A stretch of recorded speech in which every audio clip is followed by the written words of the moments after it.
काफूर को 1000 दिनारी आता है, 1000 दिनार लेके उसे ख़रीदा गया था। मलिक काफूर जो एक किन्नर था, उसके बाद उसको ताजुल मुल्क काफूरी जैसा लक़ब उपाधि भी दी गई थी। तो सैनिक में, युद्ध में ख्वाजा सरा की शक्ल में ये हमारे आसपास मुग़ल काल में अपनी पत्नियों की सुरक्षा के लिए इनसे ज़्यादा सेफ और सिक्योर वो किम नर और किम पुरुषी की शक्ल में वहाँ पर कार्यरत थे। उनकी आर्थिक स्थिति बहुत अच्छी थी। कई लेक्चर्स में इनकी शिक्षा पर बात की गई। तो शिक्षा का तो कोई हमको ऐसा विद्वान नहीं मिला अभी तक किन्नर में कि कोई था बैकग्राउंड में, बट उनकी जो स्थिति थी सामाजिक वो बहुत स्ट्रांग थी और वो दयनीय स्थिति में नहीं थे। जब महाराज होते थे, खाना पीना बनाते थे और सैनिक होते थे, और उसमें तो उनकी प्रोग्रेस और उनको पैसों की कोई कमी नहीं थी। बात तो आती है तब जब 1871 में अंग्रेज़ों द्वारा उनको अपराधी श्रेणी में लाके क्रिमिनल लॉ में डाल दिया गया।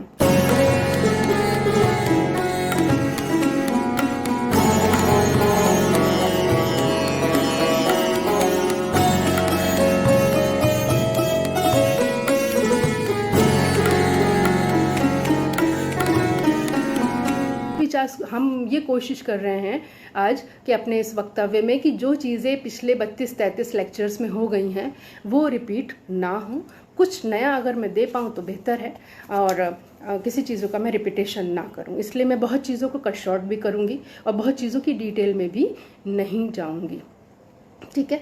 तो जो हम थर्ड जेंडर द्वारा रचित साहित्य है उस पर चुनौतियों पे बात जब करेंगे, उसके हमारा ये जो शुरुआत होती है, पहले हम इनके ऐतिहासिक परिप्रेक्ष्य को देखेंगे।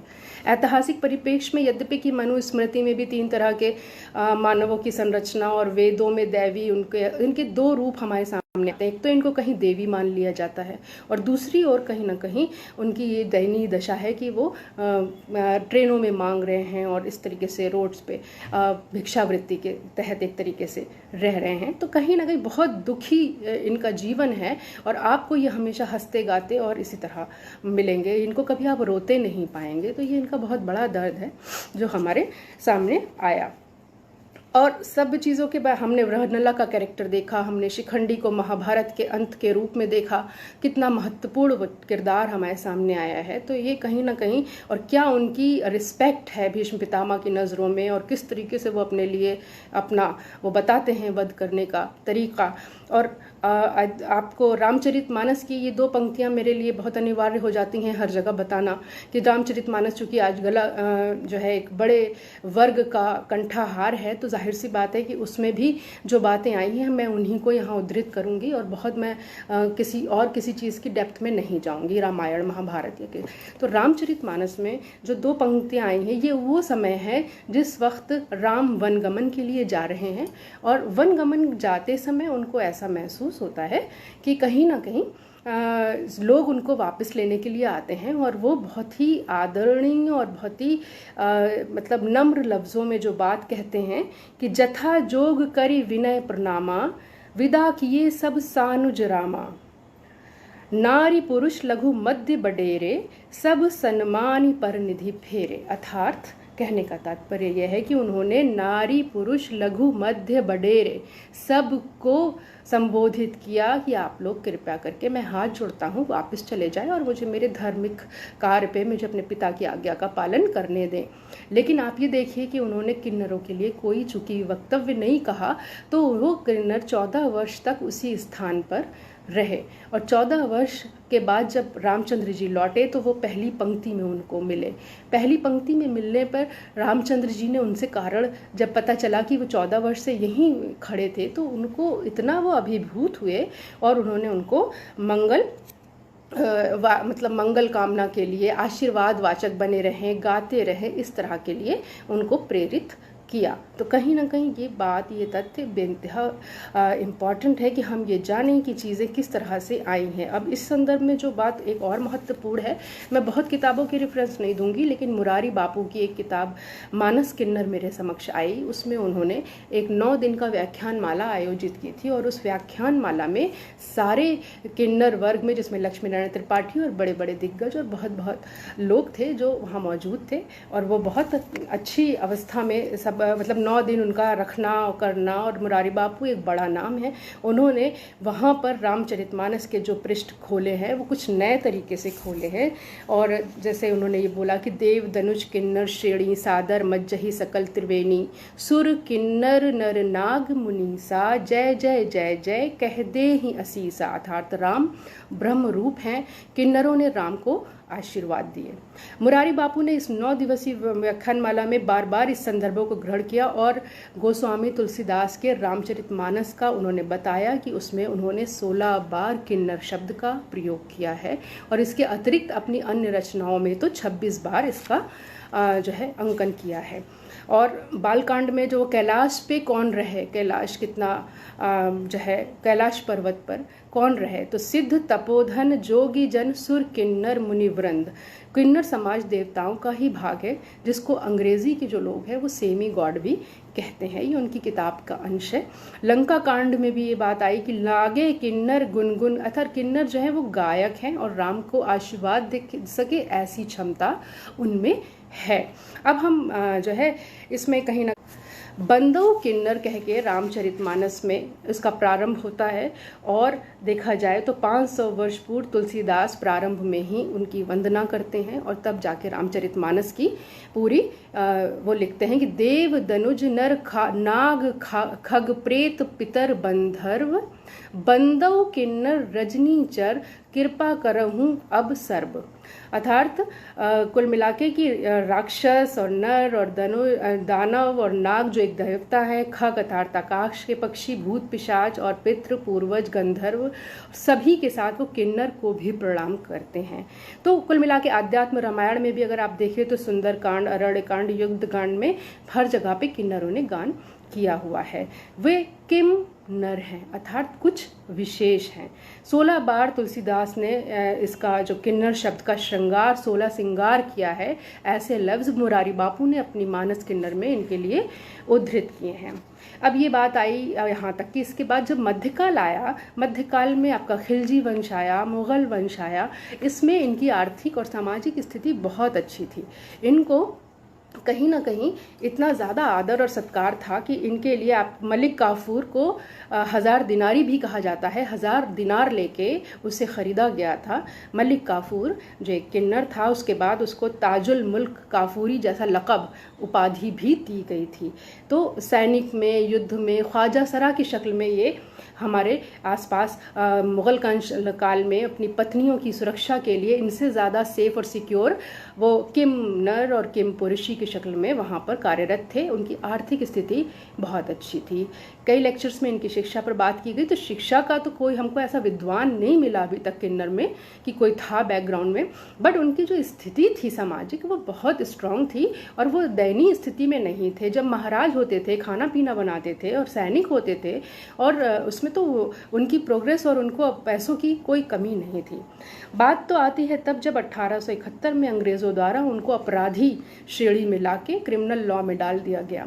यद्यपि कि वो 77 में जाके अपराधी से अलग हटा दिए गए, लेकिन तब भी 377 की दीवार उन पर, तलवार उन पर लटकी रही। तो कहीं ना कहीं उनकी स्थिति तब से दयनीय है और हज़ारों सालों हो गया, उसमें काफ़ी कोई परिवर्तन नहीं आया। अब जो स्थिति है उनकी, वो 2009 में उनको फिर मतदाता पहचान पत्र में अन्य की श्रेणी में रखा गया कि वो अन्य है, और अन्य के साथ उनका हुआ। उसके बाद जो आई कहानी आप लोगों ने देखा, जिसका बार बार जिक्र हुआ, 15 अप्रैल 2015 की वो घड़ी जिसमें उनको थर्ड जेंडर की लक़ब से नवाजा उच्चतम न्यायालय ने, और सिर्फ नवाजा ही नहीं, कहीं ना कहीं उनको वो सारे अधिकार भी दिए जिसमें उनको अपनी व्यक्तिगत पहचान बनाने का, किन्नरों को मुख्य धारा, उनको ओबीसी की जो सुविधाएं हैं वो उनको दी जाएंगी। अब उनको वो पूरा एक बहुत मोटा वो है, उसको बताने की यहाँ इतनी आवश्यकता नहीं है, लेकिन कहीं ना कहीं अब उनकी स्थितियाँ इतनी बेहतर हो गई हैं जिनको बताया जा चुका है, इसलिए रिपीट भी नहीं कर रहे हैं हम, कि पंजाब यूनिवर्सिटी में इनकी शिक्षाएं फ्री कर दी गई हैं, यूपी कुशीनगर में इनकी यूनिवर्सिटी बन रही है इनके लिए, इनके जैसे डॉक्टर्स और इनके लिए स्टाफ, और सबसे ज़्यादा प्रसाधन शौच जाने के लिए रास्ते में, बस स्टैंड्स पे, रेलवे स्टेशन पे और गाड़ियों में उनके लिए इंतज़ामात करने के ऑर्डर्स हो गए हैं। यद्यपि कि अभी ऐसा दिखा नहीं है, लेकिन ये सब चीज़ें होने की बात कही गई है, और जाहिर सी बात है हाँ 15 अप्रैल 2014 में ये अधिनियम पारित हुआ और 18 में ये बिल लागू हुआ। तो अब उम्मीद की जाती है कि कहीं ना कहीं बहुत अच्छा इनका भविष्य इंशाल्लाह होगा। इन्होंने एक लंबे वक्त तक गुजारा है अपना मुश्किल वक्त, और इतनी पीड़ाजनक है वो चीज़ें कि जिसके बारे में बात करते वक्त हम हमेशा दर्द में भर जाते हैं। उसके बाद ये हमने यहाँ तक की बात की, और इसके बाद जो बात आती है, अब हम आते हैं, ये तो ऐतिहासिक परिवेश और आज तक की स्थिति इनकी, और अब इसमें बेहतराई के क्या वो हैं वो जो हम बता रहे हैं। अब हम साहित्य पर आते हैं कि थर्ड जेंडर पर अब तक लिखा हुआ साहित्य, देखिए जिस वक्त 2016 में मैंने अपना रिसर्च स्कॉलर थर्ड जेंडर पर लिया था और उसको जो सूची बनवाई गई थी, तो उस वक्त 35 या 36 रिसर्च स्कॉलर थे। आज उनकी संख्या दुगनी तिगनी हो गई है, और कहीं ना कहीं वो बहुत मतलब तेज़ी से खाली 2020 में ही अकेले 8 या 10 मुझे उपन्यास नज़र आ रहे हैं जो लिखे जा रहे हैं। अभी तक लोगों के पास शायद 16, 17, 18 की अपडेट्स हैं, लेकिन मेरे पास 23 की लिस्ट है जिसमें मैं नाम लूँगी। खाली हो सकता है एक आध किसी को डिस्क्राइब करूँ, अदरवाइज नाम लूँगी, क्योंकि मेरा मेन उद्देश्य थर्ड जेंडर द्वारा रचित जो साहित्य है उस पर बात करना है। तो जो पहला उपन्यास है, यद्यपि कि उसके बारे में भी देखिए एक बहुत बड़ा विचारणीय प्रश्न आता है कि 1881 में परीक्षा गुरु पहला उपन्यास लिखा गया, और उसके बाद से एक लंबा टाइम 121 वर्ष का चला गया, और फिर जाके 2002 में हमको ये उपन्यास मिलता है यमदीप नीरजा माधव का। तो कहीं ना कहीं इतने वर्ष में क्या किन्नर नहीं थे, या थर्ड जेंडर या तृतीयलिंगी मौजूद नहीं थे? ऐसा तो नहीं है। मतलब ये कि वो इस योग्य नहीं समझे गए कि उनको अपने बातचीत का हिस्सा बनाया जाए या उन पर भी बात की जाए। तो ये एक दर्द है, ये भी एक चुनौती है कि उनके ऊपर एक लंबे वक्त से कोई काम ही नहीं हुआ। 2002 में महिला लेखक नीरजा माधव ने जो यमदीप लिखा, मैं उसी की चर्चा थोड़ी सी करूंगी कि यमदीप ने जब लिखा उन्होंने, तो उनके बच्ची के होने पर जब किन्नर आए थे तब उन्होंने उनके जिज्ञासा उनकी जागृत हुई, और उन्होंने उस बच्ची के 2 साल तक के टाइम के बाद उन्होंने जाके उनके फील्ड वर्क करके अपने पति के साथ ये उपन्यास लिखा। उनके पति को अंदर आने नहीं देते थे, उनका कहना था वो तो इंसान है, बेटी तुम अंदर आओ। तो यानी कि वो अपनी कितनी परतें अपने ऊपर रखते हैं, और किस तरह से, क्योंकि पुरुष और भाई इस तरह के पिता भाई इन्हीं के द्वारा लोग ज़्यादा आहत हुए हैं, इसलिए वो अगर रूप भी बदलना कभी चाहते हैं तो नारी का ही रूप बदलना चाहते हैं, पुरुष का नहीं करना चाहते। तो नीरजा माधव का यमदीप है जो प्रैक्टिकल अप्रोच पे लिखा गया, यद्यपि कि हमारी नाला सोपारा साहित्य अकेडमी प्राप्त है और कहीं ना कहीं उसकी अपनी भूमिका है, लेकिन जो लफ्ज़ों का है, जो शब्दावली है, जो नीरजा माधव का यमदीप आप पढ़ें तो जो अपने एरिया में मांगते हैं वो कैसे पन के कहलाते हैं, जो दूसरे के एरिया में मांगते हैं वो कैसे खैर गल्ले कहलाते हैं। जो लैंग्वेज है इनकी वो भी उन्होंने इस्तेमाल की है, जो हमको ये बताती है कि अगर उन पर लिखा जाए तो या तो उनसे बातचीत करके लिखा जाए, उनके फील्ड में जाके लिखा जाए, तब हम ज़्यादा उनके चीज़ों को समझ पाएंगे और हम उनकी परतों को खोलने में, उनको अपने मुख्य धारा से जोड़ने में मददगार साबित हो पाएंगे। इसके बाद जो दूसरा है अनुसुईया त्यागी का मैं भी औरत हूँ, प्रदीप सौरभ का तीसरी ताली, और इसी संदर्भ में मैं 2 बातें और बताऊंगी कि Chitra Mudgal post box number 203 Nala Sopara Chitra Mudgal जी का, और किन्नर कथा महेंद्र भीष्म जी का। इन तीनों पर हमारी संपादित पत्रिका अनुसंधान में इसके विशेषांक भी निकले हैं, किताबें भी आई हैं, और बहुत ही ज़्यादा उसका एक इशू भी बिक गया है, और बहुत सारे इसमें जो नाम हम लेंगे वो विकास प्रकाशन के तहत आए हैं उपन्यास। तो अनुसुईया त्यागी जी का मैं भी औरत हूँ, और पारू मदन नाइक का मैं क्यों नहीं, निर्मला भुराड़िया का गुलाम मंडी, और महेंद्र भीष्म का मैं पायल। महेंद्र भीष्म अकेले ऐसे हैं जिनका किन्नर कथा और मैं पायल 2 उपन्यास है। और चित्रा फिर गिरिजा भारती का अस्तित्व है। भगवंत अनमोल का जिंदगी 50-50 है। वो 27 वर्ष की एज में उन्होंने कुछ व्यवहारिक, कुछ ड्रामेटिकली और कुछ रियलिटी के साथ जिस उपन्यास को लिखा है वो बेस्ट सेलर बुक, और उसको बहुत सारे लक़ब मिले हुए हैं। और हरभजन सिंह मेहरोत्रा की ए ज़िंदगी तुझे सलाम, और अस्तित्व है गिरिजा भारती की, और सुभाष अखिल की दरमियाना, डॉक्टर मुक्ति शर्मा की श्रापित किन्नर, मोनिका देवी का अस्तित्व की तलाश में सिमरन, भुवनेश्वर उपाध्याय का हाफ मैन, नरेंद्र कोहली का शिखंडी, शरद सिंह का शिखंडी, ये भी दोनों आए हैं 2020 में ही, लता अग्रवाल जी का मंगलामुखी, रेणु बहल जी का मेरी होने में क्या बुराई है, नीना शर्मा का मेरे हिस्से की धूप, और श्री गोपाल सिंह सिसोदिया का वो। डॉक्टर मल्होत्रा का किन्नर मुनिया मौसी, इस तरीके से ये 23 के करीब उपन्यास हैं, जिनमें से कुछ उपन्यास तो उपन्यास की श्रेणी में रखने योग्य भी नहीं हैं। कभी कभी होता है ना कि जो चीज़ लाइमलाइट में है हम उस पर अगर लिखेंगे तो कभी अपनी पब्लिक, उसका नाम लेने का यहाँ कोई औचित्य नहीं है। वो जो पढ़ते हैं सादा पाठक हैं और वो उनको सुधी पाठकों को खुद पता है कि कौन से उपन्यासों में चीज़ें जो हैं वो कितनी अनुकूल हैं उनके और कितनी नहीं हैं। तो अब हम अपनी असली बात पर आएंगे कि थर्ड जेंडर द्वारा साहित्य क्या है और कितना लिखा गया है। बहुत अधिक मात्रा में वो हमें नहीं मिल पाया है। देखिए उनकी स्थिति ऐसी ही है, तो कहीं ना कहीं उनके लिखे हुए साहित्य को भी जो भी मैं बताऊंगी आपको, उसमें से 90% तो पब्लिक प्रकाशित ही नहीं है, 10% प्रकाशित है। तो वो भी देखिएगा, जो लोग इनके यहाँ अराइज करके गए हैं या जो लोग ऊंचाई पर हैं आज, जैसे लक्ष्मी नारायण त्रिपाठी, जैसे मानवी बंदोपाध्याय, इनके सबसे पहले मैं इनकी आत्मकथा ही ले रही हूँ। इन्होंने इस आत्मकथा को बताया है और वो अंग्रेज़ी में छपी है और उसके बाद उसका हिंदी में अनुवाद हुआ है। तो पहली आत्मकथा लक्ष्मी नारायण त्रिपाठी की है, मैं हिजड़ा मैं लक्ष्मी। इसके बारे में बहुत बताने की आवश्यकता नहीं, बहुत बार जिक्र हो चुका है। वैशाली रोडे ने इसको शब्दांकन किया है और इसका अनुवाद जो है वो सुरेखा बनकर डॉक्टर शशिकला राय ने किया है। इस आत्मकथा में किन्नर रूप में जन्मी लक्ष्मी स्वयं को एक्सेप्ट करती हैं और किन्नर समुदाय की अगुवाई करती अंतर्राष्ट्रीय मंच पर पहुंचती हैं। उनके भ्रमों, उनके पूर्वाग्रहों को ध्वस्त करती हुई ये आत्मकथा हमें उद्वेलित करती है और बल्कि मुख्य समाज की भूमिका को भी एक तरीके से प्रश्नांकित करती है, क्वेश्चन मार्क लगाती है। दूसरी जो आत्मकथा है मानवी बंदोपाध्याय की पुरुष तन में फंसा मेरा नारी मन, इसको शब्दबद्ध झिलमिली पांडे ने किया और अनुवाद इसका भोला यामिनी ने किया। और ये आत्मकथा जो है ये मानवी बंदोपाध्याय ने इसको बताया है और ये पहले इंग्लिश में लिखी गई और उसके बाद इनके बारे में तो आप लोगों को ये पता होना चाहिए कि कहीं ना कहीं ये इतनी महत्वपूर्ण महिला हैं कि इन्होंने किस तरह से अपने को ट्रांस वुमेन में तब्दील किया और किस तरीके से ये प्राचार्य के पद पर पहुंची।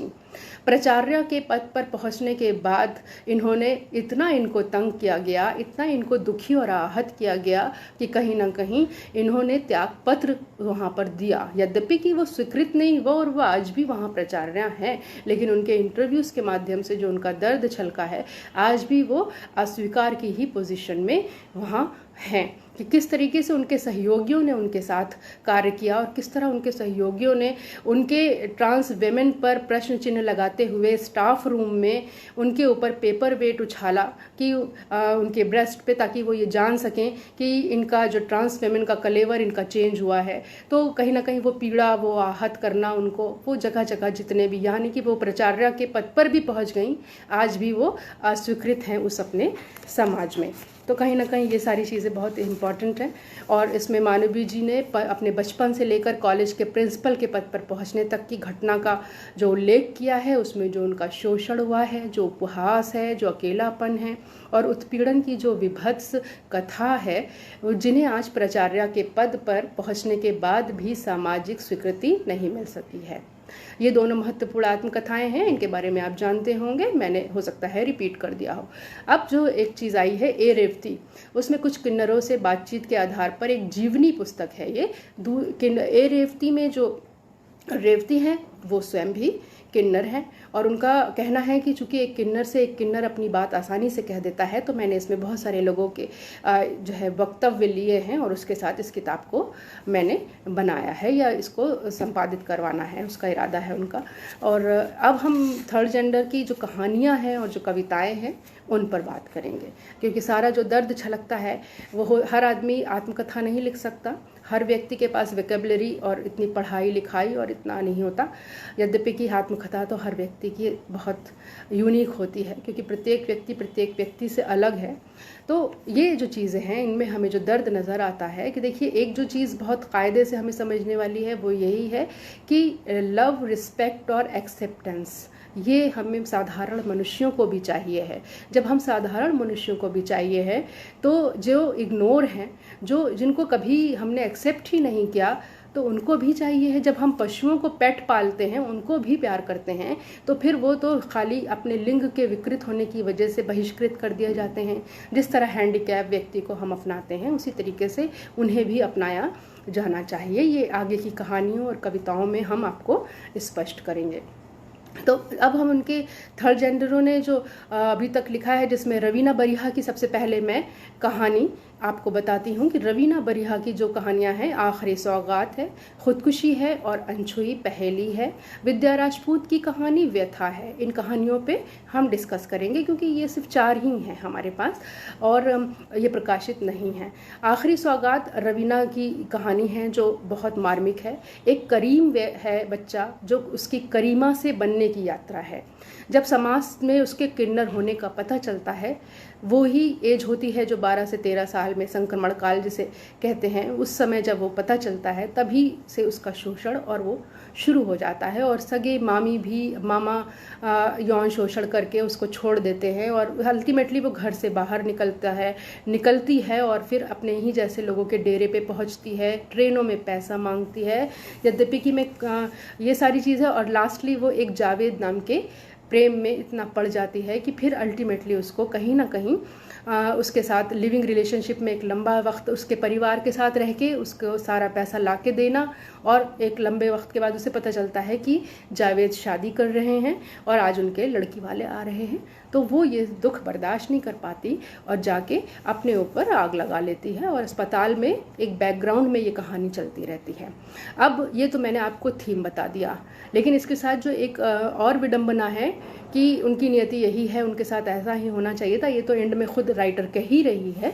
लेकिन मैं आपको उनकी शब्दावली ज़रूर पढ़ के ज़रूर सुनाना चाहूँगी कि देखिएगा उनकी शब्दावली भी कितनी परिष्कृत और कितनी अच्छी है। कि उन दिनों भोपाल में ये एक नया वो है, ये करीमा बहुत खूबसूरत थी इस वजह से देखिएगा उनके कि वो मिस इंडिया कॉन्टेस्ट किन्नर हो रहा था। सभी ने सोचा कि करीमा छत्तीसगढ़ का प्रतिनिधित्व करे। आखिरकार करीमा राजी हो गई। समुदाय के कुछ लोगों के साथ वो भोपाल की ओर रवाना हुई और ऑडिशन में उसने हिस्सा लिया। फाइनल बम्बई में होने वाला था। करीमा जावेद के साथ पहुंची और मिस इंडिया किन्नर में उसने टॉप 5 में जगह बना लिया। यहाँ उसका चयन मिस वर्ल्ड किन्नर कॉन्टेस्ट के लिए हुआ जो थाईलैंड में होने वाला था। करीमा के इस उपलब्धि से पूजा गुरु समेत सारे के सारे लोग बहुत खुश हुए। और उसके बाद जब वो वापस बम्बई आती है और जावेद का प्रेम पाती है तो वो फौरन ही अपना डिसीज़न ले लेती है उसके साथ जीवन व्यतीत करने का। यद्यपि कि उसके डेरे के लोग उसको बहुत समझाते हैं, लेकिन जो है कहीं ना कहीं बहुत ही दर्द भरा उनका ये वक्तव्य है कि वो उसके साथ तुम्हारा साथ नहीं देगा, वो तुम्हें लास्ट में छोड़ देगा। लेकिन वो उसका ऐसा यकीन कर लेती है कि कहीं ना कहीं वो उसके प्रेम में अभिभूत होकर उसके साथ लिविंग रिलेशनशिप में उसके परिवार वालों के साथ रहने लगती है। और रोज़ ट्रेन पे पैसे जो मिलते हैं 800-1000 वो रोज़ लाकर उसको देने लगती है। तो एक बार इसी क्रम में देखिए कि हकीकतें जब सामने आती हैं, जब आदमी साथ में रहता है, तो मलेरिया हो गया उसका इलाज नहीं किया, डेरे पे वो ट्रेन में मांगने नहीं जा पाई तो उसके साथ अच्छा व्यवहार नहीं किया, बात नहीं की।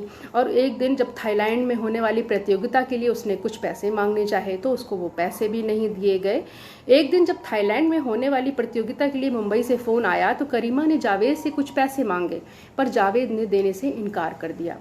इस घटना के बाद करीमा टूट सी गई। कुछ दिनों बाद जब करीमा स्वस्थ हुई तो वापस ट्रेन में जाने लगी, पर अब जावेद के प्रति उसके अंदर प्यार पहले जैसा नहीं था। लेकिन फिर भी कहीं ना कहीं वो रोज़ ला के पैसे उसके हाथ में दिया करती थी। और उस दिन भी उसने 800 रुपये लाकर उसके हाथ में दिए जिस दिन उसको ये पता चला कि करीमा शादी कर रहा है, करीमा को वो छोड़कर किसी और से शादी कर रहा है, लड़की वाले आज आ रहे हैं। जावेद ने जो इसका जवाब दिया, जब उसने पूछा कि मैंने तो तुम्हें जो है मैं तुम्हें खोना नहीं चाहती, तुम्हारी शादी हो जाने के बाद मेरा क्या होगा, तो जावेद ने उसके लिए बाकायदा ये बात कही कि तुम मेरे ख़ानदान को चलाने के लिए चूँकि कोई वारिस नहीं दे सकती है और लोग भी क्या कहेंगे मुझे कि तुमने एक हिजड़े से शादी की है। अब जब तुम नागपुर आई थी तो मैंने तुम्हारे ऊपर रहम खाकर तुम्हें अपने घर में जगह दे दी थी। जबकि करीमा का उसने भरपूर इस्तेमाल किया था, पैसे से, कौड़ी से, हर तरीके से। और जावेद की बात सुनकर करीमा रोते हुए आगे बढ़ी और मिट्टी का तेल शरीर पर डालकर आग लगा ली। जावेद की आवाज़ सुनकर कमरे को तोड़ा और करीमा जब तक आधी से ज़्यादा जल चुकी थी। वो अस्पताल में पड़ी थी, कोई उसे देखने वाला नहीं था। लास्टली सुबह रात भर वो ऐसे ही तड़पती रही। सुबह आते ही किन्नर समुदाय के बहुत से लोग आते हैं और करीमा बुद्ध की तरह सबको देख रही होती है और उसे लग रहा होता है कि किन्नर के प्यार और समर्पण की यही आखिरी सौगात है और आखिरी नियति भी। ये टुकड़े मुझे इसलिए बताना पढ़ के कि हम ये जान पाएँ कि उनकी जो शब्दावली है वो भी कहीं ना कहीं उनकी वेदना को प्रकट करती है और उसमें कहीं अस्पष्टता नहीं है। बिल्कुल क्लियर कट एकदम अपनी बात को कहने में सक्षम, अच्छी प्रभावशाली अंदाज और कहानियों का जैसे अंत होता है उसी तरह से प्रारंभ और अंत और उसी तरीके से उसकी सारी संयोजना की गई है।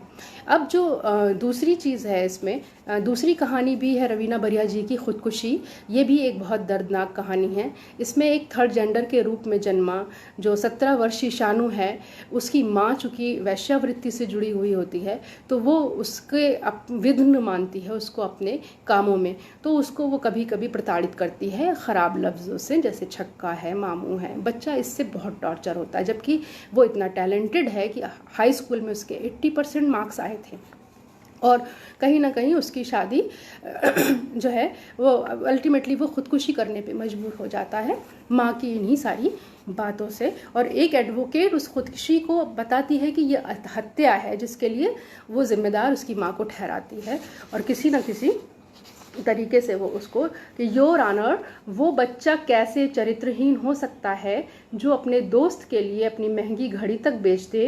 वो बच्चा कैसे चरित्रहीन हो सकता है जिसने इसको हर कदम पर मदद किया। सब इसने खुद स्वीकारा है कि उसका सबसे अच्छा दोस्त था।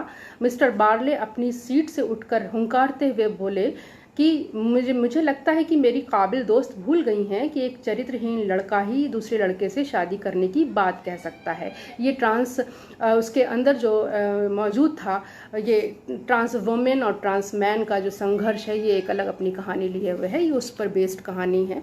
तो उसी को वो आगे बताती हैं कि हकीकत में शानू लड़का था ही नहीं, वो थर्ड जेंडर कम्युनिटी से था।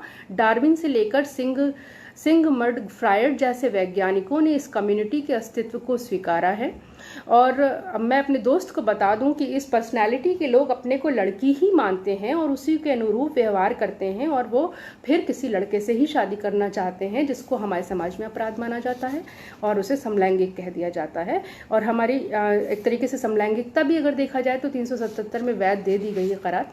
तो कहीं ना कहीं उसके लिए अमेरिका के मनोरोग एसोसिएशन ने 1973 में भी समलैंगिकता को तो मनोविकारों की सूची से ही हटा दिया है। तो ये इसके समलैंगिक व्यक्तित्व को लेकर उसे चरित्रहीन बताना न केवल एक समुदाय की अवमानना है बल्कि संविधान का भी अपमान है। ये उन्होंने इसमें लिखा है। एक तरीके से बहुत से लोग जो चीज़ों को उलट फेर लेते हैं या अपने, तो अंत में एडवोकेट रेखा विजयी होती है और माँ अपनी पूरी बात को एक्सेप्ट करती है कि किस तरह वो विघ्न बना हुआ था उसके कार्य में और उसके घर का जो स्टेटस था वो बहुत ही अच्छा था और उस बच्चे में बहुत टैलेंट था और कहीं ना कहीं उस बच्चे की हत्या का कारण वो माँ ही थी जिसकी वजह से उसको करना पड़ा। तो ये भी बहुत बड़ी एक तरीके से विसंगति है।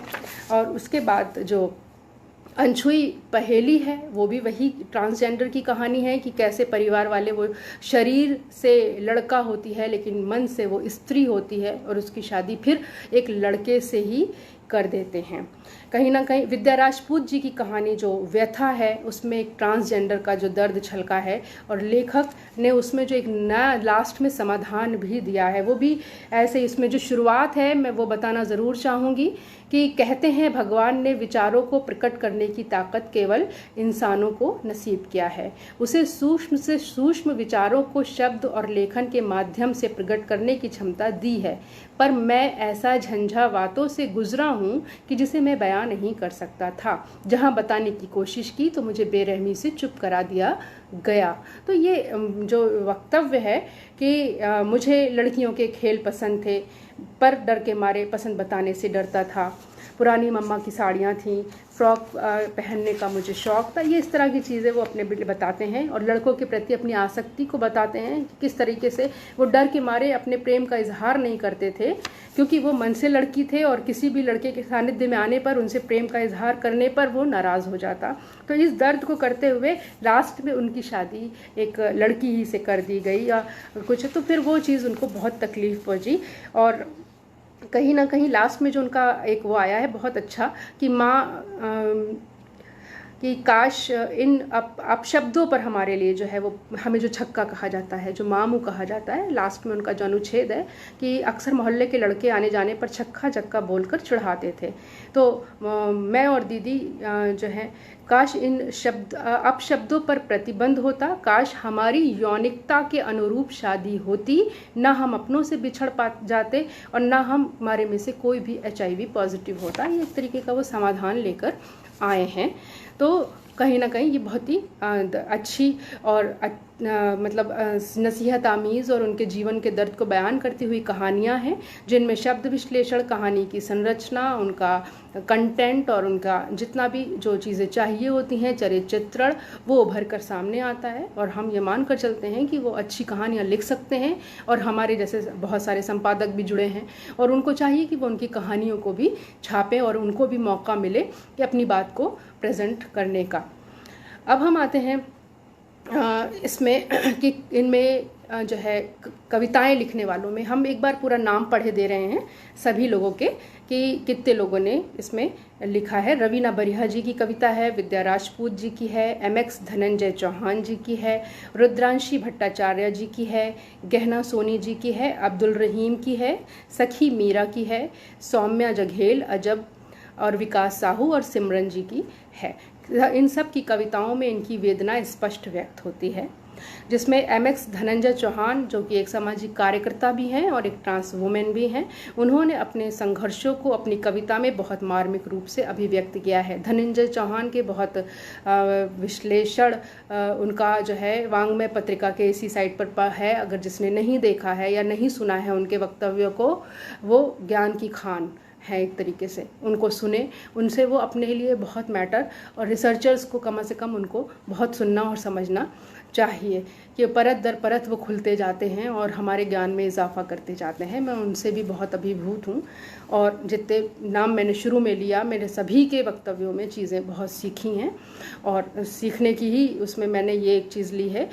तो ये इनकी है कि तुम जन्म से हो, हम संघर्ष से हैं, तुम वर्ण से हो, हम कर्म से हैं, तुम सूक्ष्म हो, हम विराट हैं, तुम संप्रदाय हो, हम धर्म हैं, तुम शरीर से हो, हम आत्मा से हैं, तुम संपूर्ण नारी हो, हम अर्धनारीश्वर हैं, तुम रंग हो, हम सतरंगी हैं। तो ये आप, तुम सबल हो, हम प्राइड हैं, तुम एक जैसे हो, हम विविध हैं। ये किन्नर ही लिख सकता है, थर्ड जेंडर ही लिख सकता है, ट्रांस वेमेन ही लिख सकता है। तो हम उस दर्द को उनकी कविताओं के माध्यम से जब देखते हैं कि हमें कहा उनका संघर्ष में जो जीवन है, तो वो पूरी व्यथा उन्होंने अपने की विविधता की और हमारे एक जैसे होने की बहुत सारी चीज़ें उन्होंने कही हैं। तो धनंजय जी की जो कविता है, हम चाहे तब भी नहीं लिख सकते हैं, और हम रदीफ काफ़िए का इम्तिजाज खाली ना देखें उसमें कि उन्होंने मिलाया है। कहीं ना कहीं हम सभी कविताओं में ये पाएंगे कि जो उनके वजूद का शीराज़ा मुंतशिर हुआ है जगह जगह और हमने उन्हें स्वीकृति नहीं दी है, और इंसान होने के नाते हमने अपने फ़र्ज़ से विमुख रहे हैं एक लंबे समय तक। अब उसकी भरपाई करने का वक्त आ गया है। हमें कम से कम इनके लिए अपने अंदर मानवीय संवेदनाओं को एकत्रित करना होगा, जिसे कहते हैं थॉट प्रोसेस। संकल्प से ही आप सृष्टि कर सकते हैं। तो संकल्प आपका होना चाहिए मजबूत, सृष्टि होती जाती है। जैसे आज वांग्मय त्रैमासिक के 33 लेक्चर के बाद भी मुझे कुछ मिल गया कि जो मैं बता सकूं, जो कहीं कुछ डिफरेंट है, जो आप लोगों को भी प्रेरणा देगा, रिसर्चर्स को भी देगा। मैं बहुत महान वो नहीं कर रही हूँ, लेकिन एक बात बता रही हूँ कि हमारे ढूंढने से, हमारी जुस्तजू से चीज़ें हो जाती हैं। तो विद्या राजपूत जी जो कि एक लेखिका है, समाज, सभी की कई कई कविताएं हैं, बट मैंने सबकी एक एक ही कविता ली है। तो कहीं ना कहीं विद्या राजपूत जी जो कि एक लेखिका है, सामाजिक कार्यकर्ता हैं और तृतीय लिंग कल्याण बोर्ड की सदस्य हैं और मितवा संकल्प समिति छत्तीसगढ़ की अध्यक्ष हैं। उनकी कविता उसमें आप देखिए कि हर कविता में निराशा ज़रूर है, लेकिन हर जगह आपको एक आशा की और भोर की कल्पना नज़र आएगी। और स्वयं के अस्तित्व को उन्होंने इंसान के रूप में स्वीकार किया है कि हाँ, मैं किन्नर हूँ, मैं दिन और रात का मिलन संध्या हूँ, हाँ मैं प्रकृति हूँ, अंधेरों को चीरती हुई उजाला हूँ, हाँ मैं भोर हूँ, मैं स्त्री और पुरुष का संगम हूँ, हाँ मैं अर्धनारीश्वर हूँ, मैं जल और थल से बनी पृथ्वी हूँ, हाँ मैं सृष्टि हूँ, मैं पिता की साहस और माँ की ममता हूँ, हाँ मैं संसार हूँ, मैं न भिखारी हूँ न फरिश्ता हूँ, मैं तो सिर्फ इंसान हूँ, हाँ मैं इंसान हूँ। तो ये आपने देखा कि किस तरीके से लफ्ज़ों को पिरोया गया है और कितना ज़्यादा उसके मिलान का कि कैसे जो है उन्होंने जोड़ा है और किस तरह अपने जो है दर्द को हमारे सामने रखा है कि मैं इंसान हूँ और मैं फरिश्ता भी नहीं हूँ और मैं भिखारी भी नहीं हूँ, लेकिन मैं इंसान हूँ, तो मेरे साथ इंसानों जैसा व्यवहार किया जाए। विद्या जी की ये कविता के अतिरिक्त भी जो है सुंदर शब्दों के साथ हम उनके दर्द को भी देख सकते हैं। ये बहुत बड़ी बात है कि मैं संसार हूँ और मैं न भिखारी हूँ न फरिश्ता हूँ, मैं भी इंसान हूँ। तो कहीं ना कहीं हम उनके नज़दीक पहुँचते हैं कि उनकी जो तकलीफ़ है, इस तरह की कविताएं हम लोग चाहें जो कवि हैं हम लोगों के बीच वो भी नहीं लिख सकते, तो हमें उनकी कविताओं को भी प्रेशर देना पड़ेगा अपने अंकों में, संपादकीय में, कहीं ना कहीं हमें उनको छपने के लिए उत्साहित करना होगा और हमें उनको मौका देना होगा। सखी मीरा ने भी अपने अस्तित्व के लिए जो संघर्ष किया है कि नर हूँ ना नारी हूँ, हाँ मैं अर्धनारी हूँ, बाबा ने मुझको रोका है, हर बात में मुझको टोका है, चूड़ी बिंदी से मुझको प्यार है, पर बाबा को इन सब से एतराज़ है, परिवार ने ना मुझको समझा है तो समाज क्या मुझको समझेगा, ये सोच कर मैं डरती हूँ, छुप छुप कर मैं रोती हूँ, नर हूँ ना नारी हूँ, हाँ मैं अर्धनारी हूँ। तो सखी मीरा जी की ये जो कविता है, इसमें आप देखिएगा परिवार से जो उनको अवहेलना मिली और अस्वीकृति मिली वो ज़बरदस्त है और वही तकलीफ़ इसमें आया हुई है। ब्रह्म कुमारी जो है उनका एक दर्शन है ब्रह्मा कुमारियों का, उनका ये कहना है कि जो कुछ भी है समाज में जो हो रहा है, हमारा कंट्रोल केवल उसी पर है और जो कुछ है वो कल्याणकारी है और वो सब ड्रामे में नूंद है। ये जो सारा संसार चक्र चल रहा है ना, वो ड्रामा है, जो कुछ है वो ड्रामे में नूंद है। तो अल्टीमेटली वो अगर अस्तित्व में आए हैं उस विकृति में जिसमें उनका दोष नहीं है, हम उनको इस तरीके से यमदीप की तरह घर के बाहर घूरे पे नहीं रख सकते हैं। तो कहीं ना कहीं इस चीज़ को हमें बहुत देखना है कि जो चीज़ें जैसी हैं जब हम उसे एक्सेप्ट करने लगते हैं तो ही हमारा समाज कल्याण की ओर बढ़ता है। हम अपनी कसौटी पे सामने वाले को कसने क्यों लगते हैं? यही हमारी लोगों की भ्रांतियां हैं। हम अपने परिवार में भी करते हैं और हम बाहर भी ये चीज़ों को करते हैं कि हर व्यक्ति हमारे ही अनुकूल हो जाएगा, हमारे ही जैसा हो जाएगा, ये संभव नहीं है। तो लास्ट में वो अपने आप को अर्धनारी कह के अपने अस्तित्व को स्वीकार कर रही हैं, ये भी बहुत बड़ी बात है। सौम्या जघेल हैं, उन्होंने भी अपने समाज के नकार को कि जब मैं माँ की कोख में थी जाने कैसे शेष आशा थी, इंतज़ार था मेरा सबको मगर शायद मैं किसी रोग से थी, पैदा हुई मैं जब लड़का बनकर चलने लगी दुनिया की नज़रों में तनकर, कुछ बात थी मगर मुझ में अनजाना जिसे दुनिया वालों की नज़रों ने पहचाना। तो उनका है किन्नर का अस्तित्व। इसमें भी सौम्या जी ने अपने अस्तित्व को जो नकारा गया है और जो उसको अभिव्यक्त किया है कि किस तरह से उनको उनके अस्तित्व को स्वीकारा जाना चाहिए। रवीना बरिहा जी का दृष्टिकोण बहुत आशावादी है और वो घृणा की जो बंजर भूमि में प्रेम खिलाने की कामना करती हैं, वो अपने आप में बहुत ही बड़ी और ऊंचाई पे पहुंची हुई बातचीत उनकी लगती है। उनकी कविताओं का मर्म है, रक्त चढ़ाती हूँ प्रिय तुमको, प्रेम दृष्टि से रहती वंचित, दे आहुति तन मन की भी पुण्य दुखों को करती संचित, रुक ना जाए संघर्ष मेरा, प्रकृति सदा चुनौतियां देना, प्रेम के बदले में प्रियतम से आंसू की ही बूंदे लेना। और आगे इसी में वो कहती हैं, मैंने छोड़ दी हैं कुछ लाइनें, कि घृणा की उस भंजर भूमि पर प्रेम के फूल खिलाऊंगी, संवेदना की धार बहाकर चिर तपस्विनी कहलाऊंगी। तो कितनी नकारात्मकता में, इतनी निगेटिविटी में कितनी पॉजिटिविटी है कि घृणा का बंजर है और उसके बाद भी प्रेम के फूल खिलाने की आशा है। तो आप यही चीज़ इनकी जो जिजीविषा है वो हमको बहुत अनुकरणीय लगती है। कि हमें उनके लिए कुछ सोचना चाहिए। भारत की पहली ट्रांसजेंडर विमेन भैरवी, जो कि ज्योतिष हैं, उनकी कविता भी बहुत ही मर्म को छूती है। हर दिन जीता हूँ मैं, हर रात मरता हूँ, अक्सर तन्हा होता हूँ, जब कभी बहुत दूर निकल जाता हूँ। शहर की अंधी पागल भीड़ से दूर, किनारे किसी नदी के बड़े से वृक्ष के नीचे, पथरीली जमीन पर एक क्षण रुककर अपने होने और ना होने को महसूस करता हूँ। प्रकृति के संग एकात्म में शून्य बन जाता हूँ। हर दिन जीता हूँ मैं, हर रात मरता हूँ, और प्रेम की छाव मांगता है आत्मा का रुदन मेरा। मतलब बहुत दर्द किरदार शीर्षक है इसका, कि वो अपने आप को कितना अकेला इस संसार में समझ रही हैं कि कोई उनके आसपास उनके दर्द को बांटने वाला नहीं है। भट्टाचार्य जी जो अंग्रेजी में एमए कर रही हैं, और उनका भी बहुत अच्छा व्याख्यान इस पर हुआ है हमारे वांग्मय, इस पे आपके विकास प्रकाशन ने उनकी श्रृंखला भी रखी है। बहुत अच्छा व्याख्यान उन्होंने दिया है और अपनी वेदनाओं को उन्होंने व्यक्त किया है, और बेइंतहा वो खूबसूरत हैं, और अपनी कविताओं के माध्यम से भी उन्होंने अपनी बात का इजहार किया है। और उसमें एक दर्द भी है जिसको आप ये समझ सकते हैं कि वो दर्द कितना बड़ा है। देखो आज श्रृंगार उसने भी किया है, थोड़ा काजल लगा के, माथे पर बिंदिया चमका के, थोड़ा वो भी सज रही है, और साथ में कुछ अनकही बातें आईने से कर रही है। कह रही है वो और कोई ना सही, तू ही मुझ पर कर थोड़ा सा उपकार दे। वैसे घूरते तो मुझे बहुत लोग हैं, पर कोई ऐसा नहीं जो मेरी जुल्फों को संवार दे। चल अब बहुत हुआ, तू ही मेरी नज़र उतार दे। कहीं ना कहीं ये रुद्रांशी जी का कि मेरी जुल्फों को कोई संवार दे, ये जो दर्द है कि प्रेम की जो तृप्ति है वो हर जगह नज़र आती है, हर कविता में नज़र आएगी हमें। तो गहना सोनी इसके बाद आती हैं। गहना सोनी ने अपनी कविताओं में शारीरिक विकलांगता को एक तरीके से शक्ति के रूप में ग्रहण किया है, और यही हमारी ज़िंदगी की सबसे बड़ी जो है स्ट्रेंथ होनी चाहिए, कि हम अपनी वीकनेस को अपनी स्ट्रेंथ में बदल लें।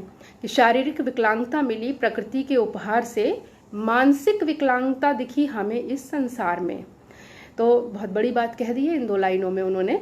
और एक और कविता है उनकी कि किन्नर बनकर धन्य हुआ मैं, औरों की तरह अभिशक्त नहीं, पुरुष सा सहनशील मैं, नारी सा यौवन में, बातों और हाथों से कर दूं जग रोशन में, अपनी तकदीर खुद बनाई वक्त का नहीं मोहताज मैं। बहुत पॉजिटिव, बहुत सकारात्मक, बहुत अच्छा, और बहुत ही इंस्पायरिंग है हम सब के लिए।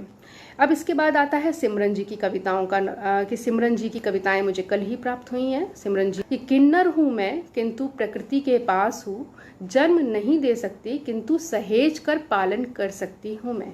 अवसर दे के देखो, मुझे अपना के देखो, एक नया संसार बसा सकती हूँ मैं। बहुत प्यारी कविता है ये। जश्न आज़ादी पे बहुत अच्छा उन्होंने लिखा है, और आप सुनेंगे तो आपको भी लगेगा कि ये चीज़ें हमारे सामने होनी चाहिए और लोगों तक पहुंचनी चाहिए। कि जश्न आज़ादी मुबारक हो सभी को, फुर्सत मिल गई हो तो हमें भी आज़ाद कर दो। कितने मर्म की बात है कि हमें भी आज़ाद कर दो, यानी वो परतंत्रता की बेड़ी में अभी तक जकड़ी हुई हैं। आज़ाद कर दो हमें उस दकियानूसी तुम्हारे ख्यालों से कि हम किसी काबिल नहीं हैं। बहुत प्यारी बात है। हताश ना हो ज़िंदगी, आगे वो लास्ट वाली लाइनें मैं पढ़ रही हूँ, बीच में मैंने छोड़ दिया है, बहुत मौके मिलेंगे जीने के लिए। तो इस तरह की चीज़ें बेइंतहा अच्छी हैं जो हमारी। अब हमने रहीम जी को सबसे आखिर में रखा था, क्योंकि रहीम जी सबसे जो है, रहीम जी का वक्तव्य भी बहुत अच्छा था भाई, सभी का वक्तव्य बहुत अच्छा था, और रहीम जी से भी मैं बहुत इंस्पायर्ड हूँ। कितने बड़े पद पर वो कितने संघर्षों के बाद पहुँचे हैं। तो उनकी जो लेकिन उस बात को कहने से पहले फिर मैं एक चीज़ बताना आपको चाहती हूँ कि देखिएगा, किंतु सहेज कर पालन कर सकती हूँ मैं। सिमरन जी की जो ये बात है, इस बात को मैं ये कहना चाह रही हूँ कि कहीं ना कहीं आप ये देखिए कि मैं फिर आपसे ये बताना चाह रही हूँ कि सारी चुनौतियाँ हैं ज़िंदगी में, उनके स्वीकृति नहीं है, अनादर है, लोगों के द्वारा उनको एक्सेप्ट नहीं किया, और सबसे ज़्यादा अपने परिवार और अपने घर से ही उनको एक्सेप्ट नहीं किया गया है। तो आज भी रूल्स लागू हो गए हैं, रूल्स फॉलो अभी भी नहीं हो रहे हैं। लक्ष्मी नारायण त्रिपाठी जी के एक इंटरव्यू से ये बात ज्ञात होती है कि यद्यपि यद्यपि आप ने ये कह दिया है कि बच्चा गोद लेने की हमें इसलिए इजाज़त मिल गई है कि हम सृजन नहीं कर सकते, लेकिन वो बताती हैं कि अनाथालयों पर जाने पर आज भी हमारे लिए तमाम तरीके के उपक्रम किए जाते हैं और तमाम तरीके के बहाने किए जाते हैं और हमें आज भी बच्चा गोद लेने नहीं दिया जाता। तो बस यही आप लोगों से विनम्र विनती है कि चीज़ें व्यवहारिक रूप से भी हो जाएं। हम साहित्य के मंच पर बैठकर या इस तरह से सिर्फ केवल सैद्धांतिक बातें कर रहे हैं, इनमें व्यवहारिकता नहीं है, लेकिन अगर जीवन में कभी हमें इनके लिए कुछ करने का अवसर मिले तो हमें करना चाहिए। और बच्चा गोद लेने में कहीं ना कहीं चीज़ों में जो सरकार ने रूल लागू कर दिया उसके बाद भी इन्हें आज बच्चा नहीं दिया जा रहा है अनाथालयों में। तो ये जो सारी चीज़ें हैं कि ये आज भी किताबी सभी कहते हैं, इनमें से जितनों से बात हुई है कि ये कागजी है, और जब व्यवहारिक रूप में चीज़ें आ जाएं तब हम समझेंगे कि हमारे लिए कुछ सोचा जा रहा है और कुछ किया जा रहा है। तो कहीं ना कहीं थर्ड जेंडर में बहुत सी कहानी कविताएं हमें दिखी हैं और उनको, लेकिन चूंकि अभी तक कोई ऐसा प्लेटफॉर्म नहीं मिल पाया है कि जिस पर उनको पहुंचाया जा सके। अगर इन सभी को पत्र पत्रिकाओं में स्थान मिले तो बहुत से थर्ड जेंडर के साहित्य को पढ़ेंगे और मुख्य धारा के लोग भी इसको समझ लेंगे। तो अब हम आखिर में जो है रहीम जी की कविता है उसमें भी हम कुछ उलट पलट कर देंगे, क्योंकि हमें जो बात कहनी है वो हम कहेंगे। लगती है जानलेवा शबे हिज्र जाने क्यों, लगता है बच ना पाएंगे सहर होने तक, हसरतें ही रह गई उनकी बाहों में टूटे दम, छोड़ जाएंगे ये जहां उनको खबर होने तक, तन्हा ही जी लेंगे ज़िंदगी बसर होने तक, देर ना हो जाए दुआओं में असर होने तक। तो ये वही वाली बात है कि हम सैद्धांतिक रूप में चीज़ें कह रहे हैं, कर रहे हैं, हम एक तरीके से उनको अच्छी और पॉजिटिव बातें बता रहे हैं, लेकिन व्यवहारिकता में चीज़ें नहीं है। खाने की प्लेट सजी है बट खाने के उनको ऑर्डर्स नहीं है कि वो खाना खा सकें। तो इस तरह की जो कैफियत है उनकी, जो उनका दर्द है, हमें समझना होगा और उनको भी हमें छापना होगा और हमको उनके लिए भी मौके फराहम कराने होंगे हर लेवल पर, क्योंकि सरकार ही की सारी जिम्मेदारी नहीं है, बहुत सारी जिम्मेदारियाँ हमारी अपनी भी होती हैं। और अंत में मैं अपनी बात अब जो है समाप्त करना चाहूँगी और लास्ट में एक ही दो बात कहना चाहूँगी कि खुदा ने एक नायाब चीज़ बनाई थी आदमी, खुदा ने एक खूबसूरत चीज़ बनाई थी औरत, खुदा ने एक और चीज़ बनाई थी जो नायाब व खूबसूरत दोनों ही थी, अर्थात थर्ड जेंडर, जिसके दो रूप हैं हमारे समाज में और जिसको हम अर्धनारीश्वर भी कहते हैं। ये दो रूपों में, जो एक में स्वीकृति है और एक में अस्वीकृति है, यही इनकी विडंबना है। हमें इनको इस विडंबना से निकालना होगा। और आप सभी श्रोताओं का फिर से एक बार बहुत बहुत शुक्रिया कि आप लोगों ने इतने धैर्यपूर्वक हमें सुना, और उम्मीद करती हूँ कि कुछ चीज़ें नहीं पहुँची होंगी और कुछ चीज़ मैं सवाल आप लोगों के अभी नहीं ले रही हूँ, मैं बाद में देख के जवाब दे दूँगी, क्योंकि शायद